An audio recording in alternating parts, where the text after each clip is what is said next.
सबसे बढ़कर असल सुकून अल्लाह की याद में है। जब आप अल्लाह के सामने झुकते हैं, इससे दुआ करते हैं और अपनी परेशानियां बयान करते हैं तो दिल को अजब सुकून मिलता है। और क्यों ना हो, वो आपकी शहरग से ज़्यादा करीब है। ख़ास तौर पर सजदा वो जगह है जहाँ बेसुकूनी और बेचैनी ख़त्म हो जाती है। जब भी दिल बेचैन हो, रात की तन्हाई में अपने अल्लाह से गुफ्तगू करें, राज व नियाज करें, तहज्जुद अदा करें, तस्बीह पढ़ें। इंशाअल्लाह दिल हल्का और पुरस्कून हो जाएगा। साथ ही इस्तिग़फ़ार को अपनी ज़िंदगी का हिस्सा बनाएं। ये मायूसी और गम को दूर कर देता है। मायूसी गुनाह है। कुरान में अल्लाह अरशाद फरमाता है, मेरी रहमत से कभी मायूस ना होना। इसलिए लोगों के बजाय अल्लाह से ताल्लुक़ बनाएं।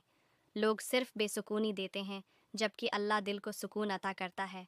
आज से अल्लाह को अपना सच्चा दोस्त बनाएं। जिसका अल्लाह दोस्त होता है, उसे कोई गम नहीं सताता।